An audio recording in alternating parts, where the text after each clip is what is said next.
Este trabajo es realizado por Rosana Tejeda, matrícula 10.04980, Universidad Autónoma de Santo Domingo UAS, de la carrera Comunicación Social, mención Periodismo, asignatura Historia de la Comunicación Social Dios, con el maestro Giovanni Matos. A continuación abordaremos el tema, los medios de comunicación, instrumento de alienación ideológica durante la dictadura de Trujillo. Cuando Trujillo ascendió al poder, existían en el país los siguientes diarios: Nuevo Diario, Listín Diario, La Opinión, Diario del Comercio, El Diario, La Información, El Diario de Macorís y el Boletín Mercantil. Los primeros 4 se editaban en Santo Domingo, los 2 siguientes en Santiago y los últimos 2 en San Pedro de Macorís.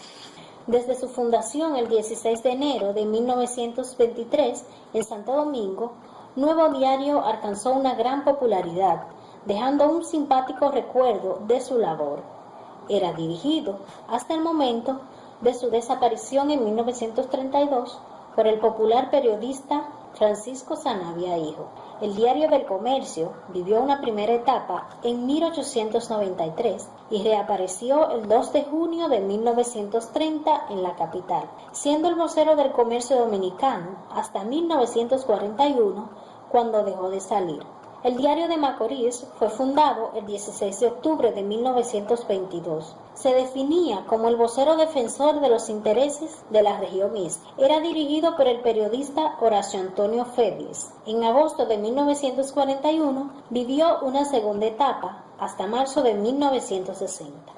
El Boletín Mercantil salió el 16 de diciembre de 1914 en San Pedro de Macorís. Según Alberto Rodríguez, fue el primer periódico diario editado en linotipo en el país y el primero también en tener 12 páginas, habiendo comenzado con 8. Salió una vez impreso en tela al no encontrar papel por las restricciones de la Primera Guerra Mundial y al tener un anuncio urgente de una casa extranjera que no admitía dilaciones en su publicación.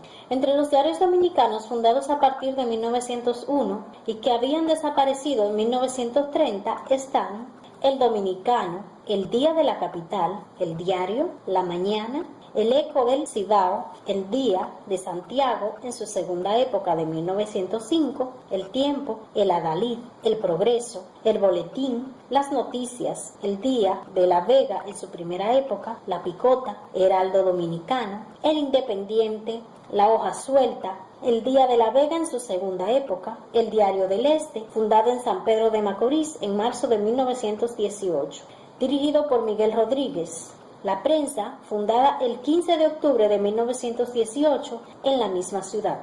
Las noticias en la capital circularon 2 diarios con el mismo nombre. El primero es de 1913, dirigido por Francisco Sanabria Hijo, y el segundo de 1920, vocero de la Unión Nacional Dominicana, dirigido por Fabio Fiallo.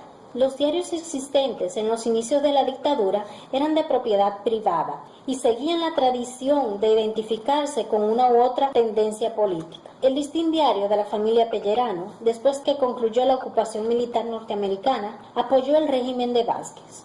La Opinión, propiedad de la familia Leperbanche, que se había inclinado siempre por el belaquismo, apoyó a Trujillo en la campaña electoral de 1930. El diario, dirigido por el señor Emilio de Lemos, terminó su existencia siendo un diario trujillista. Mientras La Información, propiedad de la familia Franco, defendió ardientemente el movimiento cívico del 23 de febrero y luego trató de mantenerse cierta independencia frente al nuevo régimen. En los meses iniciales de la dictadura, el Listín denunció los primeros atropellos de las hordas trujillistas. Días después de las elecciones de mayo de 1930, sus locales fueron asaltados por elementos al servicio del gobierno. El Listín se convirtió luego en un portavoz del trujillismo naciente y en sus páginas se desbordaba la literatura de elogios. La sumisión del Listín se mantuvo hasta el 15 de junio de 1942, cuando se vio presionado económicamente por la dictadura y dejó de salir. Impulso al periodismo radial. En cuanto a la radio, existían en 1938 2 emisoras que difundían en días y horarios diferentes. Parte de esas emisoras eran del gobierno, otras de particulares, pero, al igual que los periódicos, todas estaban ya al servicio de la adulación del tirano. Prueba de ello fue la campaña desatada en 1935 para cambiarle el nombre a la capital de la República de Santo Domingo por la ciudad Trujillo. Los locutores de las emisoras HIZ y HIX, entre otras, repetían diariamente que la ciudadanía exigía Ciudad Trujillo. Entre 1930 y 1942 hubo un verdadero auge en el surgimiento de las radiodifusoras. En 1930 se fundó en Moca Radio Gavino y en Santiago La Voz del Cibao. 2 años después se fundó en la capital HIL La Voz del Trópico, la cual opera todavía. En 1936 aparece Radio HIN, que se identificaba como la voz del Partido Dominicano. En la década de 1940 se inauguraron 6 nuevas estaciones de radio: La Voz del Yuna en Bonao, HI1R en San Cristóbal, HI8Z en Santiago, HISA, La Voz de la Reelección, también en Santiago, y La Voz Dominicana en Santo Domingo. Inicios del periodismo televisivo.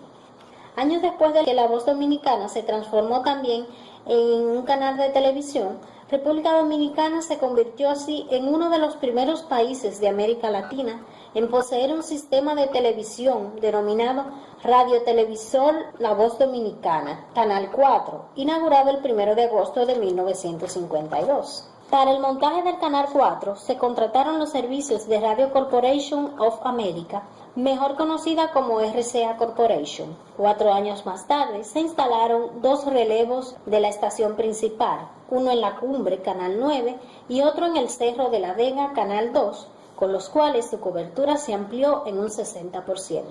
Las ambiciones de poder y los caprichos de Trujillo convirtieron al país en el tercero de América Latina, después de Cuba y México, en poseer un sistema de televisión.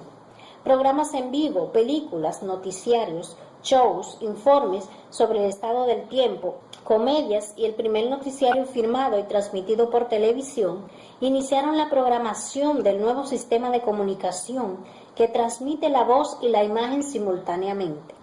Debido a que el local de la radiotelevisora reunía a los más destacados artistas nacionales e internacionales, se le llamó el Faro del Arte Dominicano. Después de la muerte de Trujillo, La Voz Dominicana pasó a ser propiedad del Estado. En los años finales de la dictadura surgió una nueva planta de televisión, propiedad de Pedro Bonilla, fue Raintel, fundada el 28 de febrero de 1959. Su nombre se deriva de una combinación de palabras provenientes de la compañía Radio HIN TV. Este canal muy pronto se convirtió en una opción televisiva para los dominicanos y en un escenario donde se daban cita los más talentosos artistas de la época. En conclusión, los medios impresos y audiovisuales durante aquel largo periodo de terror y oscurantismo permanecieron siempre bajo el control y al servicio de la dictadura.